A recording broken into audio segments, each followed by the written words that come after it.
Well, good morning, everyone, to this wonderful fall, October 27th day. We are excited for another episode of Rethinking Freedom. And this one, you definitely want to take notes for.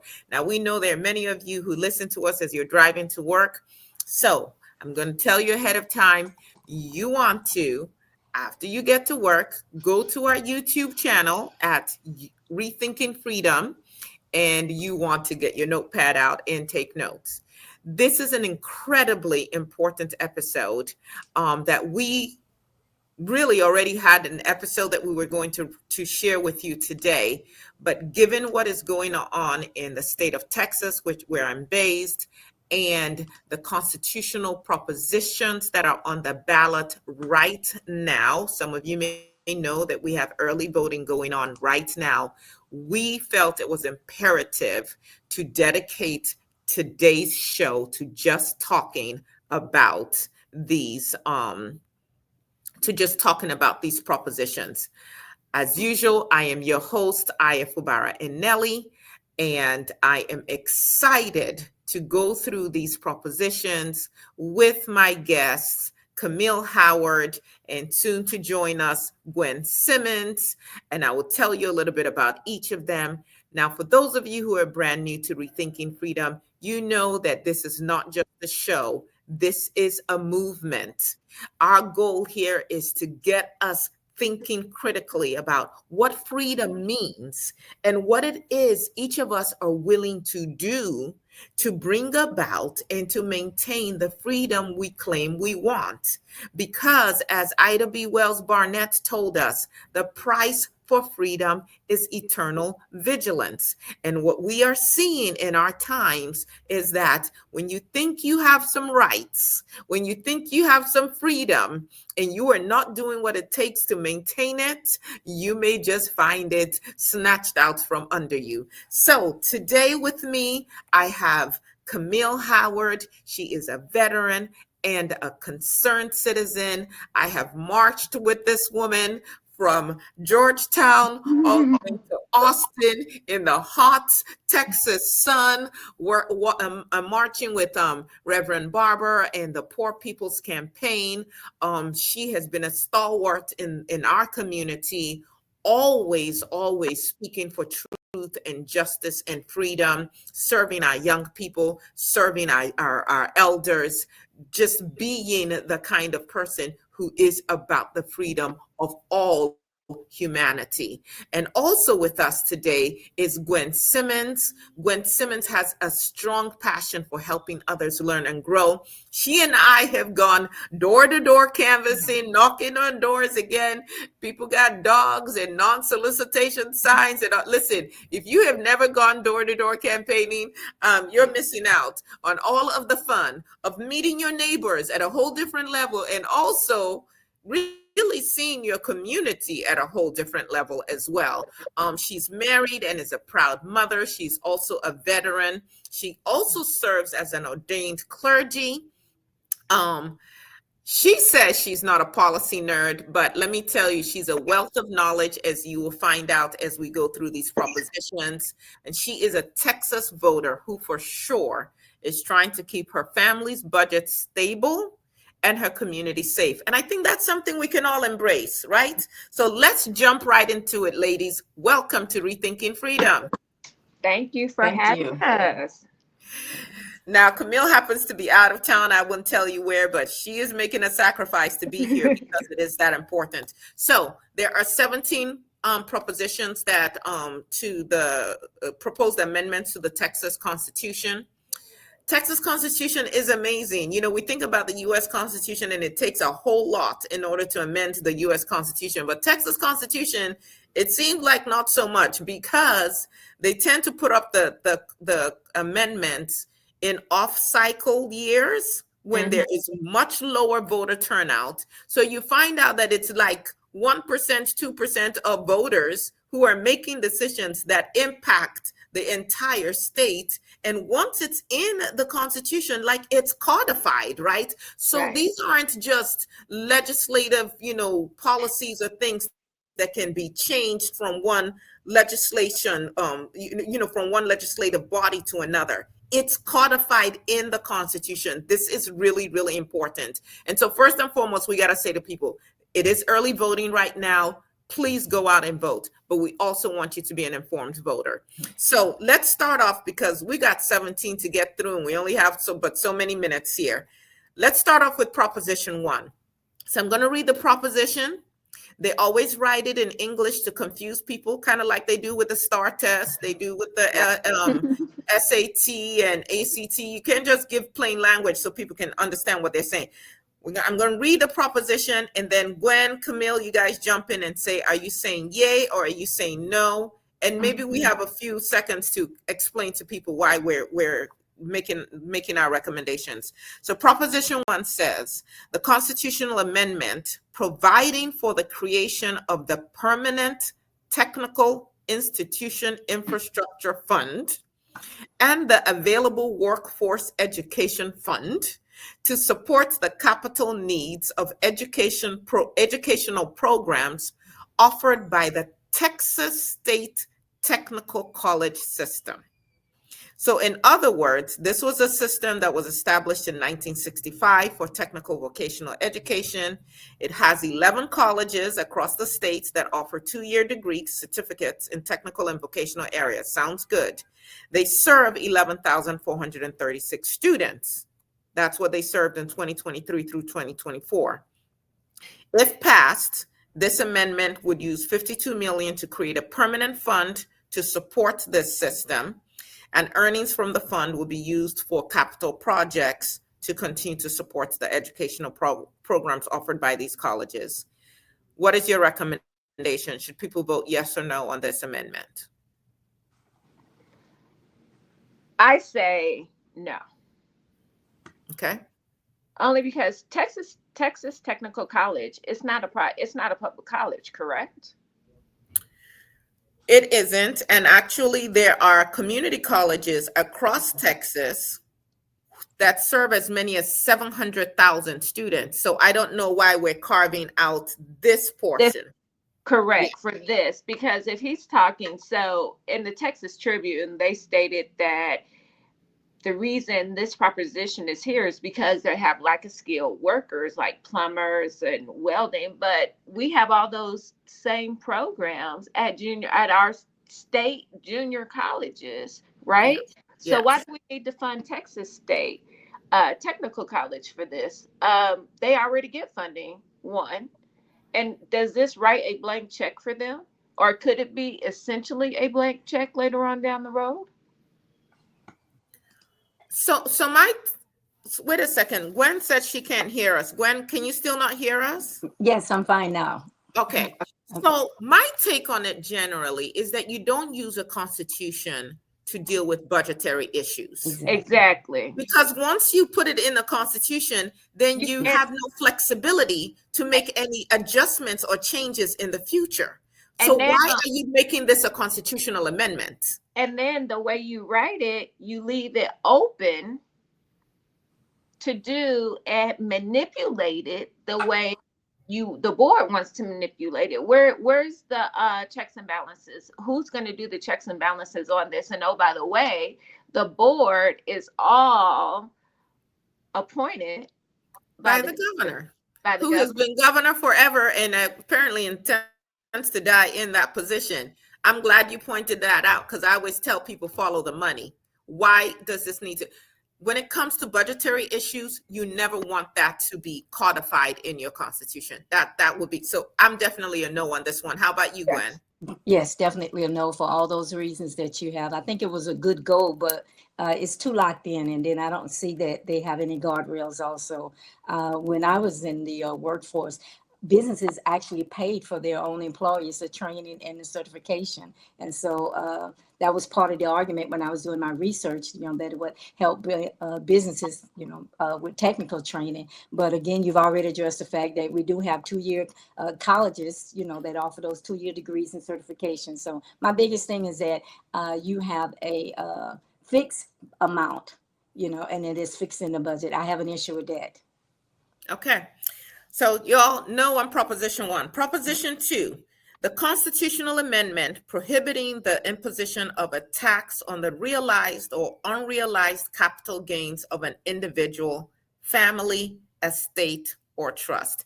And I'm a family, I'm an estate planning attorney. So one would think that I would say yes on this, and I'm saying, can I No, say this? Can I say this on YouTube? Hell no. no, And exactly. I know some of y'all are Christians. Don't get upset with me. I believe in God. But no. But why would you say no on this? Well, first of all, Texas currently doesn't tax either of those, number one. Okay, so why do we even need it in there? And I have an issue with it because it has an effect on future taxes. So you're basically taking that off the table. If for some reason in the future the state of Texas actually has to have an income tax, well, those monies will not be able to be touched. And so now you have a certain segment of the population that are already exempt from the top from doing their portion as far as paying profit, as far as paying taxes. So no, strong no on that one. And so often people are voting against their interests and not even realizing it. Yes. Right. As an estate planning attorney, the vast majority of us will never accumulate or leave behind the kind of money that would ever, first of all, it's not currently taxed, but that would ever arise to the point where it's going to have that, a death tax or whatever on it. So this is really for the oligarchs. But here's go ahead. But here's the thing for the voters, right? The voters will look at this, and as COVID hit and social media and everything, people are like, put your stuff in the state, put your stuff in the state. Even for the lower income people as well, which is okay to do. But then they're trying. To me, it's like a gotcha moment because now this demographic is starting to do trust, so let's trick them into thinking that we're going to help protect your asset, right? But it's not protecting the small people. It's protecting those mega millionaires that I just completed three trusts this month, and none of them are getting taxed. Yes, I do encourage people to get trusts versus wills, but listen, this is about the oligarchs. This is not about us. Yeah. And again, back to your point, Gwen, we are handcuffing the future. You're solving a problem that doesn't even exist. Exactly. And see, the voters will think, okay, it's already happening, so let's just make it law. But what they don't realize, like Gwen was saying, it's like they're putting handcuffs on your hands. So you're saying 5 to 10 years from now, they'll incorporate this thing, right? But the voters from 5 or 10 years from now don't even have a say. Yes, won't have a say. All right. So we say no on Proposition 2. We're all in agreement on that. There might be some propositions that we disagree on in terms of our recommendations, but so far we've said no to Proposition 1 and Proposition 2. Okay, Proposition 3, the constitutional amendment requiring the denial of bail under certain circumstances to persons accused of certain offenses punishable as a felony. Let me read that again. The constitutional amendment requiring the denial of bail under certain circumstances, very vague, to persons accused of certain offenses, vague, punishable as a felony. I'm an attorney. Do you know the wide range of offenses that are punishable as a felony? Okay. That's a catch-all phrase. That's a catch-all. No. Yes. So, yes or no on this one? No. That was too broad. And it just leaves it up for all sorts of interpretation. And if I'm not mistaken, there's already currently something in the Constitution that talks about and give the judges, under certain situations to deny bail. Am I correct? You are absolutely right. Right now, judges have the discretion to set high bail amounts for individuals considered high risk. They can deny bail depending on the circumstances of the case, but it gives judges that discretion. What they're trying to do here is kind of like when they had the mandatory sentencing and still doing a lot of different areas. Like the 3 strikes. Yes. So it didn't matter if you stole 3 cans of Coke 3 times. You could three strikes and you're out, and you're in jail for the rest of your life. Whereas somebody has, like the cryptocurrency human being that just got pardoned by Yeah. the president, can do all of these things and they're walking free, but you're in jail for life because you sold all of $1.50 worth of stuff. So this proposition is bad news, particularly because we understand that, and I'm saying this as an attorney, our justice system is not blind. Mm-mm. That there are racial injustices, there are class injustices. If you don't have resources, it is harder to get justice. And so to put it in the Constitution for judges to automatically deny bail is to put, so first of all, we say people are innocent until found guilty. So you're saying just because a person is accused, they get denied bail. So now they can't go to work. They can't pay their rent or their mortgage. Now a child is homeless. It goes on. And then maybe they go to trial and they're acquitted, but their lives are already in shambles. But So they're no, already doing this to it. They're already doing this yes, anyway. they are. You can have somebody that has, let's talk real quick. You can arrest somebody, and I'm gonna use this controversial thing, but you can have somebody that's arrested for possession of marijuana under 4 ounces. Well, the law says you can give them a citation, but what do they do to the Black and brown community? They send them to jail. And then Yes. most times when they do go to jail, they set the bail high anyway because the Anyway, afford it. So they're already doing it. I'm not going to vote to say yes, you can take away almost all of my rights because now you can classify anything, or say that, hey, this is what she did and it's a felony. And as we know, the justice system is not fair and not truthful all the time. So why would I vote against my own interests? Not that I break the law or anything, but you understand what I'm saying? yeah. So I was really surprised to see some organizations that I feel typically fight for liberty and justice saying no position on this. Like this is a neutral issue. This is not neutral for me at all. It's But a no. it's neutral for them because they're leaving their political prospects open for the future. That's why it's no position Oh, okay. I see. to So me. we are no on 1, 2, and 3. Okay, Proposition 4, the constitutional amendment to dedicate a portion of the revenue.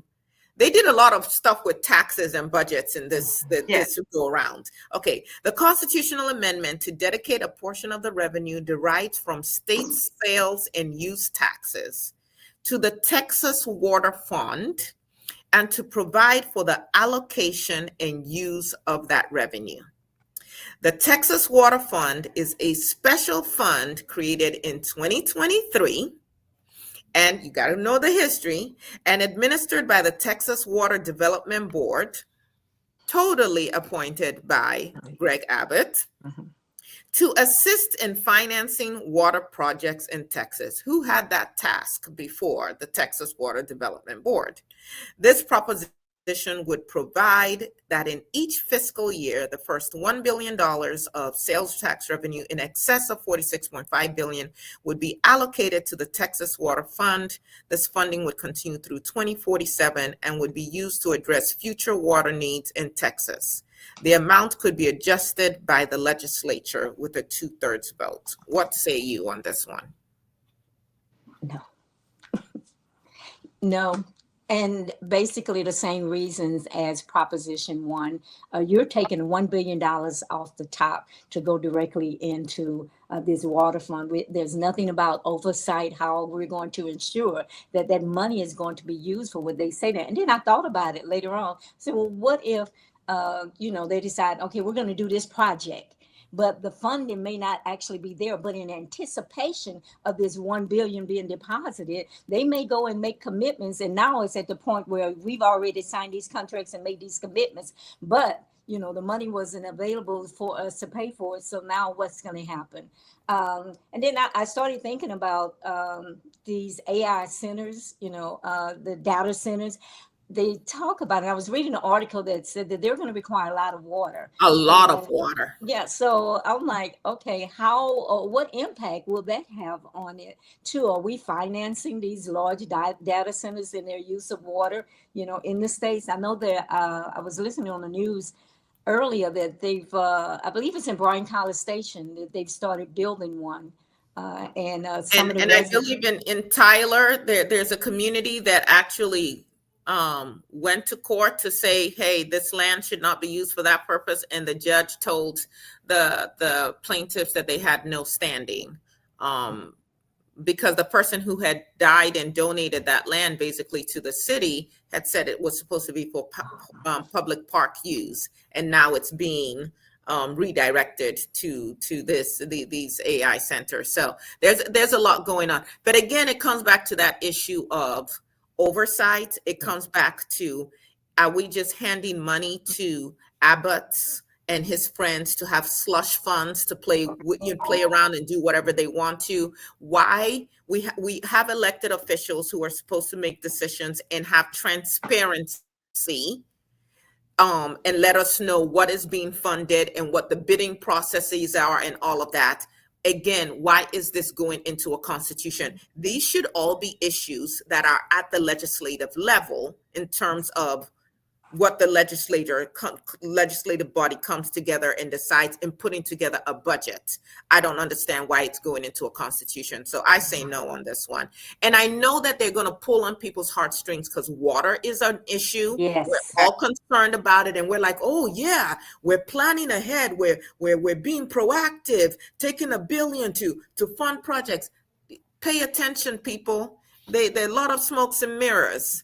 And the question is, if you can't tell us exactly who are these people and what the guidelines, guardrails, all of that, the transparency, you don't want to just be handing folk $1 billion.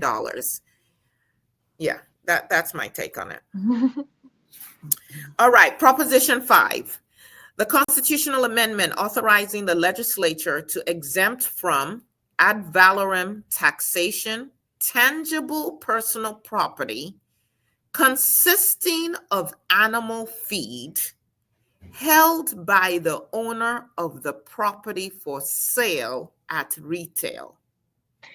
So explain this to me, because Gwen and I, we talked about this a little bit in depth. So explain this to me. So right now, if you have a farm, your feed is tax exempt, right?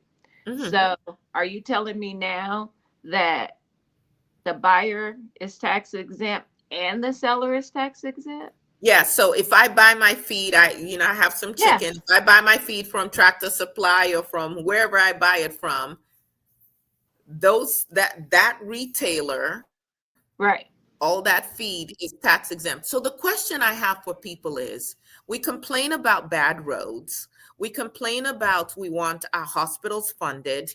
We complain about other infrastructure and resources that we need. And we don't have state income tax. So when we cut out all of these different ways, and these are really special interest groups that are lobbying to get the cutouts for themselves, who do you think is going to bear the tax burdens in our society? Exactly. So they're getting, so two people, so the Texas residents are paying taxes for the buyer and the seller. Yeah. But the seller is still making their money. And then the other thing is, so why do I, as a retailer selling animal feed, get that tax break? But if I'm selling something else, I don't get a tax break. How is that fair? Yeah. Exactly. So I say no. I love the animals, but I love the animals. And they're not going to the trickle down economy. We saw that with economics. We saw that with Reagan. We've seen that every time they've made quote unquote tax breaks for the wealthy and the rich, and they said it's going to trickle down to the regular folk. We haven't seen that. They just do stock buybacks, and they buy yachts for themselves and things of that nature. So we say no on Proposition 5. Okay, Proposition 6. The constitutional amendment, I'm looking at the time, my God. Okay, the constitutional amendment prohibiting the legislature from enacting a law imposing an occupation tax on certain entities that enter into transactions conveying securities or imposing a tax on certain securities transactions. Let me try to explain that. Proposition 6 would amend the Texas Constitution by not allowing the state to tax securities transactions. Securities transactions are the buying and selling of financial assets such as stocks and bonds, and people, cryptocurrency will be part of this. Currently, no state levies taxes on security transactions anyway. Gwen, you take this one. I What just say you? uh, basically the same thing. So, we don't have an income tax, so they're not being taxed on that anyway. And then at the same time, it's going to push more weight into sales and property tax because somebody's going to have to make up for their loss. Texas is the seventh most regressive tax system. And so that means that the bottom 20% of the earners in Texas pay a larger share of their income than the top 1%. And now they want us to add an additional tax break for them? I don't think so. So Yes. no. So definitely the arguments against this is, first of all, you're putting it into the Constitution where now you're banning a tool that could be possibly used or needed in the future. We don't know what the future holds. Why are you trying to people today legislating for the future? Two, not being able to tax financial transactions might mean that the state has to rely, as you said, more on sales taxes to raise money later, which puts more burden on those of us who are lower income. Again, this is all to help the higher income people. And then finally, the amendment is not needed since no one in the state government is actually trying to create this kind of state tax right now. So why are we solving a problem that does not exist? I think the way they're writing these propositions, I think they're trying to slowly go to sales tax. That's what it kind of sounds like. Mm-hmm. And people are just hearing no tax, no tax. And so, of course, all of us are thinking, yeah, I don't want to be taxed. I don't want to be taxed. But poor people, which is the vast majority of us, because look at how wealth has shifted in America. Mm-hmm. Where you really have like the top 5% who collectively own more than the bottom 50% together own. That's crazy. And these are the ways that these shifts happen. Go ahead, Camille.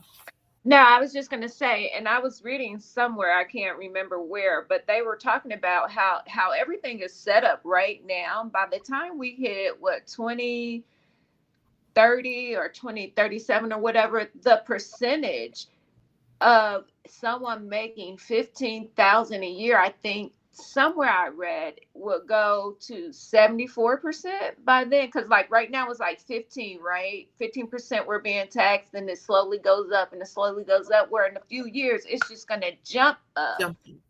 I mean, a huge gap.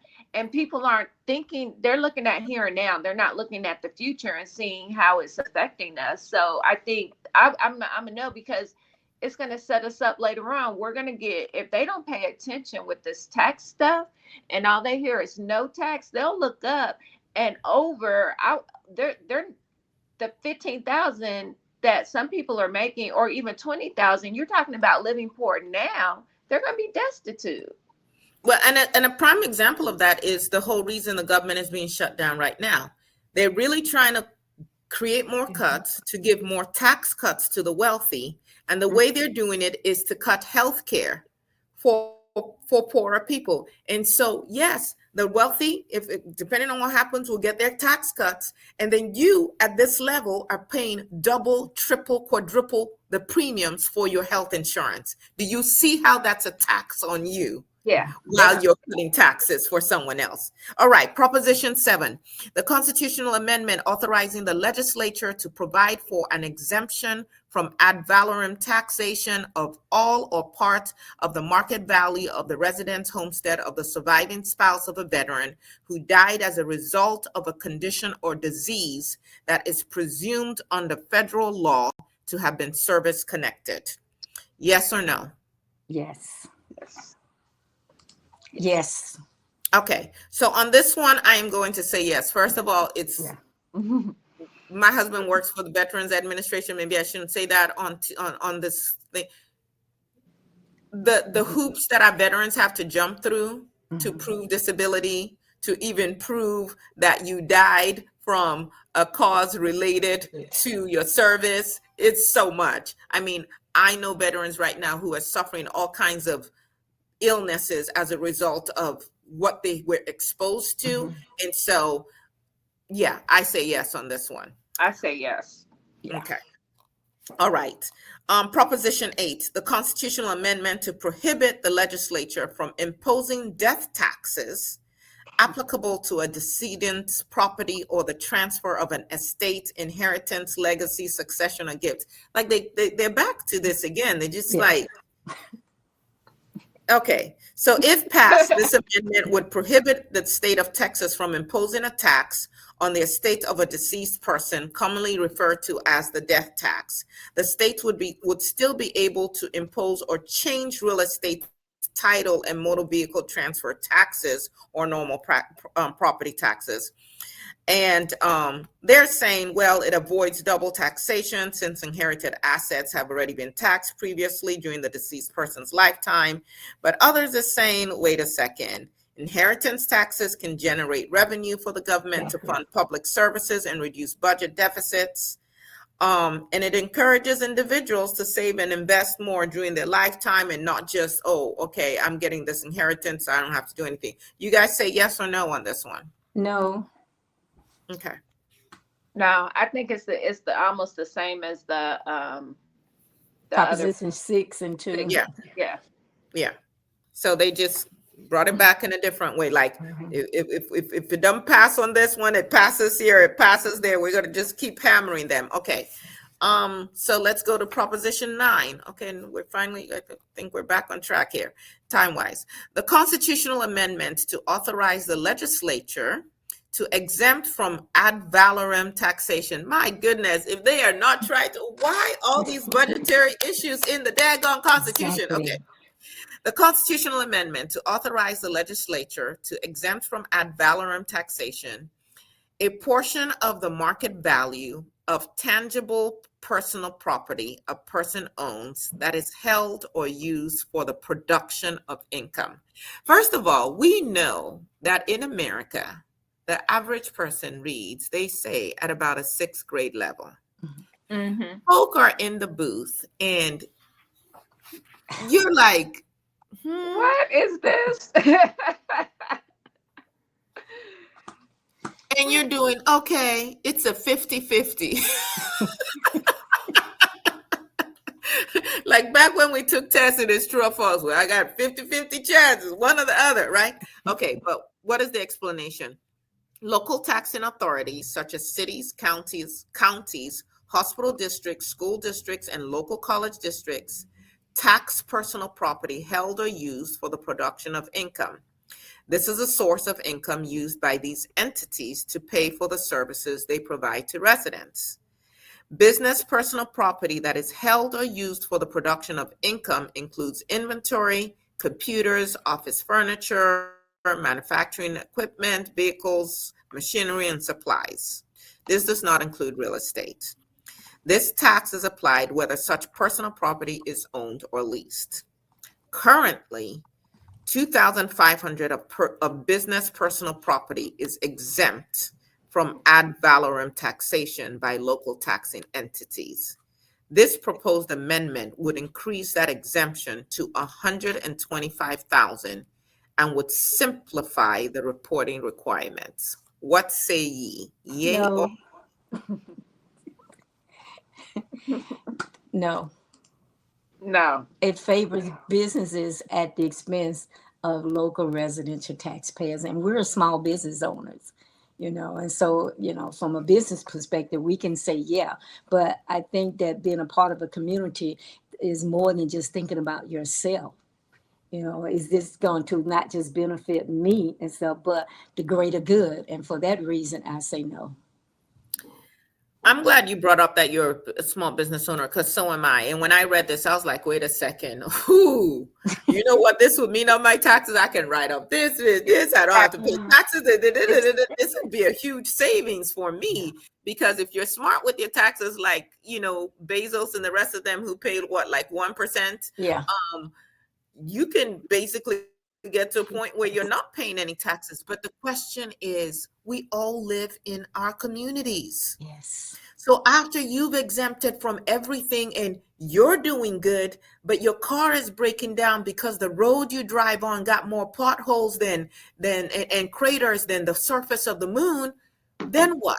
When your hospitals are shutting down, and when you have an accident, there's not a hospital that has the equipment that you need that you can get to quickly, because there are hospitals in places right now where women, when you're pregnant, you got to drive over an hour to get to a hospital with a labor and delivery unit. People, we Yeah. have to stop being so selfish. And that's what this Everything got to is. get a little for all of us to thrive. Yes, please go ahead, So, Camille. so let me ask you this question for the public, right? I feel like I already know the answer. You're the attorney, so let me ask you this question. So I'm a small business owner as well. Well, my son is. He's a small business owner. So let's say he has a vehicle that he bought for the business, right? So if that he bought the vehicle for the business, oh, I don't have to pay taxes on it because it's part of the business, right? But then to your point, okay, you don't have to pay taxes on it, and you think you just have this big come up, but as you stated, we can drive down Bunny Trail, we can drive down Stagecoach, we can drive down some of these roads, and our cars get messed up driving down these roads. So okay, you don't pay you don't pay tax on this vehicle that you bought for your company, right? But what, like you said, what happens to the roads? Yeah, What happens to the community that you live in? It's going to yeah, get run down like quickly yeah, as a result. So people look at that short goal. Oh, it's this and this, and I'm gonna be saving money, and I'll just put everything in the, like a lot of people do. They put their stuff in the business, and they don't own anything personally, but it hurts the yes. community at the end. And what happens when your school districts are underfunded and the youth are out here wilding out, and you don't have the employees that you need to run your business, and so on and so forth? We need to think further down the line here. So Yeah. we're all saying, so far we've been in agreement on everything. Okay, so no on Proposition 9. Okay, Proposition 10. The constitutional amendment to authorize the legislature to provide for a temporary exemption from ad valorem taxation of the appraised value of an improvement to a resident's homestead that is completely destroyed by a fire. Again, these are things that pull at people's heartstrings. My house was destroyed by a fire. Okay, if passed, this proposition would allow the legislature to pass a law that would exempt a home that has been destroyed by fire from property taxes. Sorry, that has been destroyed by fire from property taxes for a period of time to be determined by the legislature. So they're saying, well, the property has to be completely destroyed. So if it's just damaged but not completely destroyed, this isn't going to help you. So why are we passing this? There are other things that destroy people's homes, but those aren't covered, just fire. So I don't know who lobbied for this. And then the question is, we are required to have insurance on our homes. And Aya, my yes, house burned down. yes, Complete it burn. did. It did. To the ground. It burned for 2 days, right? so, so my house burned down for 2 days, right? So when the so actually what happened, our house burned down in January, right? Of Okay. 2014. So when our house burned down and that tax year came, we didn't have tax on the house because the dwelling wasn't there. They taxed us on the land, but not the dwelling because the dwelling wasn't there. So when we rebuild, that's just like if you have a lot somewhere, you build on your lot. Now you will be taxed based off of what you have built. That's the same concept. So, and then it says throughout the year. So who determines those numbers? Who determines the increase? Who determines right now the way the the market value and the property taxes stud, you can only go up so much percent a year if you're homestead or whatever. But if this isn't that, who determines that? And what do those numbers look like? Do we even have those numbers? But as you said it before, you have insurance, and it's a mute to me. It's a mute point, because how can you tax something that's not there? They don't. And there's already a system in place where you can go and advocate if you're saying, hey, I'm being unfairly taxed. But the question is, I want to know what issue was raised for them to decide that this rises to the need of a constitutional amendment. Like, is it because didn't Texas have fires or something last year or the year before? Did Texas have any fires? It's been a number of years, but we've been having floods. We haven't done anything about the floods. We've been having blackouts. You're right. We haven't done anything about our electrical grid. I'm just saying, like, yeah. Okay, so I'm a no on Proposition 10. No. Yeah. It does not need to be in the Constitution. Again, we're not saying that these aren't issues that need to be addressed, but it's kind of like I need to flick lint off my shoulder, and I go and get a sledgehammer. Yeah. Overkill. You're going to dislocate. I might kill myself. So water is an issue, the fires, all of those things. But is a constitutional amendment the way that we should be addressing this? On a lot of these, no. Okay.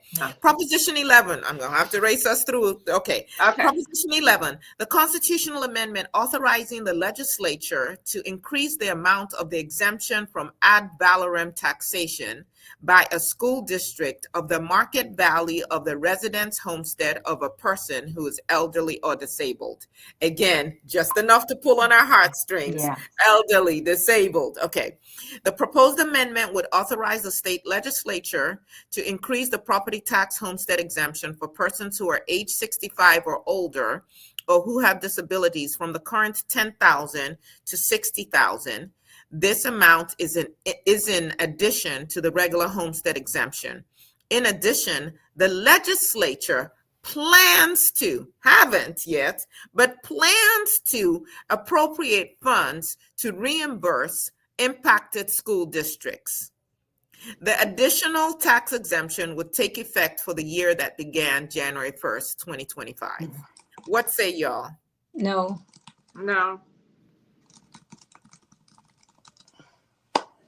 So again, why are we using the constitutional amendment to deal with budgetary issues?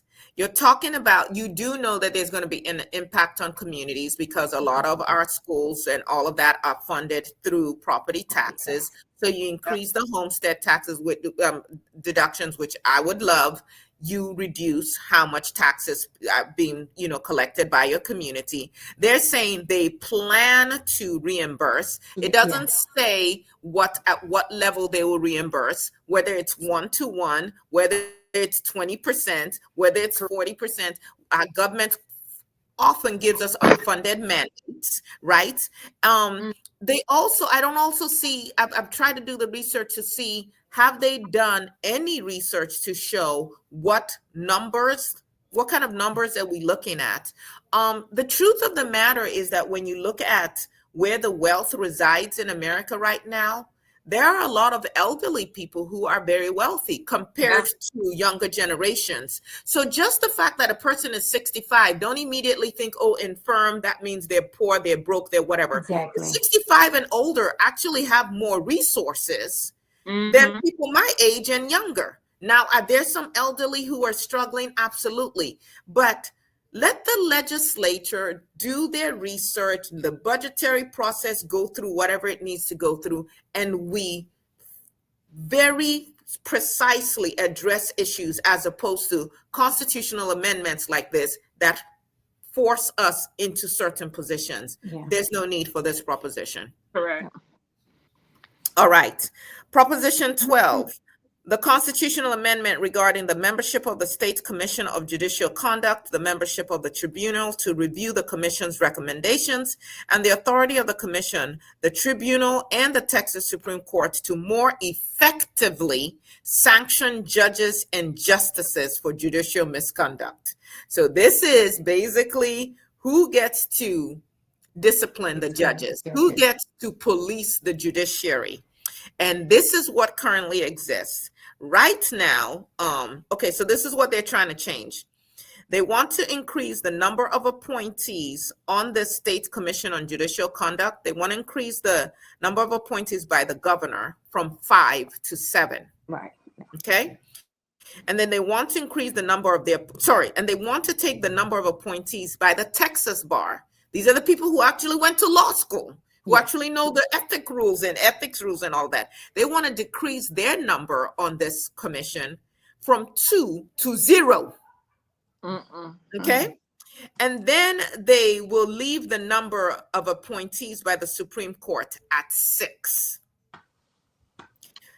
So y'all do the math. There are 13 people on this commission. If the governor gets to appoint 7 of the 13, and you need a simple majority to carry a vote, what does that say to you? We already know. I mean, I've said this time and time again, and people don't pay attention. The lynching is not on trees. It's in the laws. And this right here, we know judges that are under attack now. And this to me is not safe, not good at all. Legally, how do you feel about that, Aya? As an attorney, I wouldn't think it makes zero sense. You do not want where the judiciary is. You're supposed to have co-equal and separate branches of government. You do not want where the judiciary knows, oh, the governor can actually decide whether I can stay on in my position or not, just by someone filing some complaint against me, and then the people that the governor appointed deciding to go after my career and so on and so forth. So I better do the bidding of the governor. These are how we create fascist governments. And so I'm very much opposed to it. So we've got just a few minutes and we still have a few propositions. Gwen and Camille, I'm going to ask you a big favor. Can you guys continue with proposition 13 and 14, and I'll be right back. Okay. You guys got it? Yeah. Okay. And I'll be right back.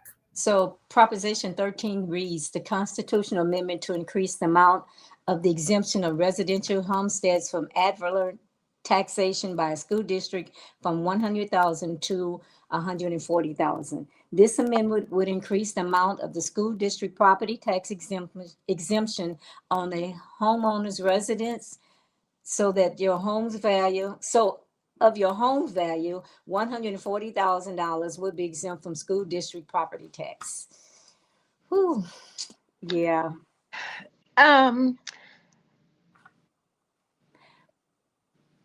One of the things when I looked at it from a household angle, you're going to have some homeowners that will not pay any school property taxes at all. So it is a relief for homeowners, for property tax, because we know here in Texas, the property taxes, in my opinion, are outrageous. But I think the trade-offs are too big. So I'm kind of. So they want to exempt it, but so who covers now? Well, and that's the thing. Yeah, valued at $302 would have saved about $490 on their school property tax had a higher exemption been in place. I love to get my property tax low, but I would say there's to me there's the checks and balances. What do you say? I say I don't agree. Because like I'm in the weeds. So right now, what they're showing us is not in the weeds, right? It's just surface stuff. But when you start to look in it and see how it affects going down the line. Well, the impact for me is the school funding, Yeah. So, like I said, I'm a no on it reluctantly, but we're still on 13. The homesteads, the exemption. just because of the impact that it could possibly have within school funding. I am a no on it. We already Yeah. see school boards across Texas are identifying schools that are going to be closed Yeah. because of some of the changes that are already occurring. I'm a no on this. Yeah. We Okay. are too. Proposition 14. The constitutional amendment providing for the establishment of the Dementia Prevention and Research Institute of Texas, establishing the Dementia Prevention and Research Fund to provide money for research on and prevention and treatment of dementia, Alzheimer's disease, Parkinson's disease, and related disorders in the state, and transferring to that fund $3 billion from state general revenue. Why? Why? No, it's a hard no. No. No. And again, this is how they're getting at people, because do we know people with dementia? Yes. Are you concerned about Alzheimer's and Parkinson's disease and related disorders? Yes.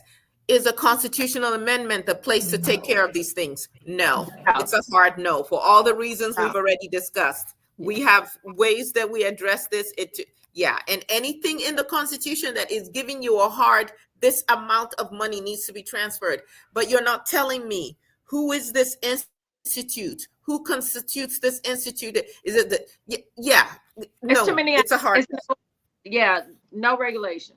It's a hard no. Okay, Proposition 15. I gotta take a deep breath on this one. The constitutional amendment affirming that parents are the primary decision makers for their children. Parents have constitutional rights to make decisions for their children based on federal case laws. Because laws can change over time, including the rights of parents, the Texas Constitution would permanently establish the right of parents to raise and educate their children. What say you all? No. Why do we need a constitution to affirm what's already exists? Let me tell you, one of the things that I do as an attorney as well is I'm on the list for some courts to be appointed as guardian ad litem for children. Yes, I used to do CASA, so yeah. We cannot say, listen, yes, we all have rights, right? But there also have to be guardrails. There have to be checks and balances. There are parents who are abusing their children. Exactly. And your right to raise your child does not mean that you have the right to determine how someone else does. And so what this is doing, we have to look at the context of it. This is about one parent being able to come into a school district and say, my child doesn't like chocolate milk. Therefore, chocolate milk cannot be served ever in this school district. Yeah. Now, you can go and homeschool your child and do whatever and so on and so forth. Yes, but we do not need a constitutional amendment for this. Now we see measles outbreaks and all of this stuff, because parents have the rights. Yeah, we have the rights. But when your child falls through the gaps, then what do you want? You look for the you look for the state to help you. When they have mental health breakdowns, so on and so forth, you're looking for resources from the government to assist you. So we don't need a constitutional amendment saying that I am the primary decision maker for my child. I know that. And that is, for the most part, respected by case law. But you don't get to now impose how you want to raise your child on the rest of society. And that's really what this is about. All right. So Proposition 16, the constitutional amendment clarifying that a voter must be a United States citizen. Yeah or nay? No. We have state and federal laws that already limit the right to vote. You know what they're doing? They're using the current environment and they're using scare tactics. Like, I had a state rep tell me, well, Camille, you got to understand in Harris County, they stole votes. But if you look at the numbers and the report, didn't they just have a report come out that talked about that? We didn't have all that voters stealing or people on the rolls that were illegal. It was a small percentage, if that. Yes. I say this is no. Yeah, and citizenship is already required for voter registration and is verified by state and local projections. So, okay. And the final proposition, look at us, look at us, look at us. The constitutional amendment to authorize the legislature to provide for an exemption from ad valorem taxation of the amount of the market value of real property located in a county that borders the United Mexican States that arises from the installation or construction on the property of border security infrastructure and related improvements. Currently, Texas makes a one-time payment to property owners that voluntarily sign an easement contract to host the border wall. Just like with any other property easement contracts, there's, usually, let's see, if they put a electrical pole on your property, all those kind of things, there's a system that's already in place. Okay. There is no tax exemption available to property owners for the assessed value of the property for border security infrastructure. The resolution would authorize the legislature to define border security. You need me? Yes, we are. Are you here for Discover Bank? Yes. Yes, okay. We're ready for you in County Court 3. Thank you. Be right there. Thank you. I'm multitasking, you guys. I have to go to court. The resolution would authorize the legislature to define border security infrastructure and define additional eligibility requirements for the exemption. The resolution will only apply in counties along the Texas-Mexico border. What say you, yes or no? No, I'm not funding the law. Not doing it. And again, why? Why and why does this need to be a constitutional amendment? And this is really just an exercise. What we've done here is just an exercise in critical thinking, people. Just ask yourself, what is the purpose of this? What are the long-term implications? We need to get back to a time where we think through these things and we don't just say, oh, they wrote it, or I don't have the time to understand it, or I think they must be making a good decision. They must have their reasons. And you just assume that their reasons are in your best interest. Time out for that. So any last thoughts to our listeners and our viewers? Just do your due diligence. For me, there's organizations out there that put vote yes, vote no, vote yes, vote no, and that's great. However, as everything, do your own due diligence, because there were some that they were telling us to vote yes for, and I'm a hard no on. Yes. So do your own due diligence and quit allowing people just to tell you do your own research, period. Yeah. And I think you stated earlier, do we really want these things in the Constitution, or can they be handled just by regular law? That means that they can be adjusted if necessary, because some of those propositions was asking us to make decisions now that will have future impact. And we have no idea what's going to be necessary or needed in the future. That's right. That's right. Yeah. Well, thank you, ladies. And I hope you all were listening. Please go out and vote. Your vote matters. As you can see, when you don't vote, that is also a vote. Yeah, you vote twice. You have voted twice. Yeah. Yes. Yeah. All right. So early voting has started. Go vote. Spread the word. Like, share. We share all kinds of other stuff. Who slept with who did what. Share this. Share this. Educate other people. Share this. Thank you, Gwen. Thank you, Camille. See y'all later. All right. Bye.